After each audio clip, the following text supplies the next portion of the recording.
Hello viewers, defence and geopolitics update চ্যানেলটিকে আপনাদের সকলকে স্বাগতম। আজকের এই ভিডিওতে মূলত মার্কিন যুক্তরাষ্ট্রে আরোপিত নতুন শুল্ক নিয়ে আলোচনা করব। কয়েকদিন আগে মার্কিন যুক্তরাষ্ট্র সকল দেশের উপর শুল্ক আরোপ করে, কিন্তু আজকে মার্কিন যুক্তরাষ্ট্র ঘোষণা দেয় যে শুল্ক আরোপ করেছে নতুন করে, সেটা 90 দিনের জন্য স্থগিত ঘোষণা করেছে, শুধুমাত্র চীন ব্যতীত। অর্থাৎ চীনের পণ্যের উপর 125% শুল্ক থাকবে, কার্যকর থাকবে, এবং বাকি দেশগুলোর 90 দিনের জন্য শুল্কটা আপাতত স্থগিত থাকবে, যেটা বাংলাদেশের উপর ছিল প্রায় 37% শুল্ক। তবে এটা আপাতত 90 দিনের জন্য স্থগিত থাকবে আর কি। এটা আবার বাংলাদেশের অর্থনীতির জন্য অবশ্যই ভালো একটা সংবাদ। এছাড়াও নেতানিয়াহু গিয়েছিলেন ট্রাম্পের কাছে, তার সাথে তার বৈঠক হয়েছে।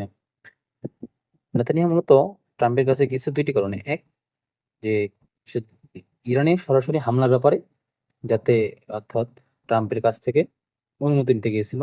আর দ্বিতীয় কারণ হচ্ছে এই যে নতুন করে যে ইসরায়েলের উপর যে 17% শুল্ক আরোপ করেছে, এটার জন্য আর কি।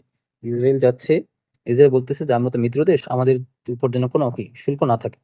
কিন্তু ইসরায়েলের এই কথা আসলে কোনো পাত্তাই দেয়নি। আছে ডোনাল্ড ট্রাম্প আর কি বলছে যে বন্ধু বন্ধু যেটাই হোক, শুল্ক যেটা বলছে সেটাই থাকবে আর কি। এখন ইসরায়েল বুঝতে পারছিল যে এরকম অবস্থা হবে, সেজন্য তারা কয়েকদিন আগে কি করছে, মার্কিন যুক্তরাষ্ট্রের সকল পণ্যের উপর 0% শুল্ক আরোপ করছে, অর্থাৎ কোনো শুল্ক নেই। কিন্তু তারপরেও ডোনাল্ড ট্রাম্প ইসরায়েলি পণ্যের উপর 17% শুল্ক আরোপ করেছে। এছাড়াও ইরানে হামলার ব্যাপারে কথা বলতে গিয়েছে, ইরানের ব্যাপারে সরাসরি বলে দিয়েছে যে ডোনাল্ড ট্রাম্প যে আগামী শনিবার তার সাথে কথা বলবে, একবার বৈঠক করবে, অর্থাৎ পারমাণবিক চুক্তির আবার ফিরে যেতে পারে যুক্তরাষ্ট্র। এখন আসলে এখানে অনেকগুলা রাজনীতির কারণ ঘটতেছে আসলে। ইসরায়েল চাচ্ছিল কি, আসলে এটা আর কি ইসরায়েলের জন্য একটু আর কি মানে অসুবিধা হয়ে গেল। তারপরে আবার ওদিকে শুল্কটাও থেকে গেল তাদের। এছাড়াও এই যে নতুন ভাবে যে ট্রাম্প যে বাণিজ্য যুদ্ধ শুরু করছিল, সেটাও আসলে কোন দিকে যাচ্ছে বলা যাচ্ছে না।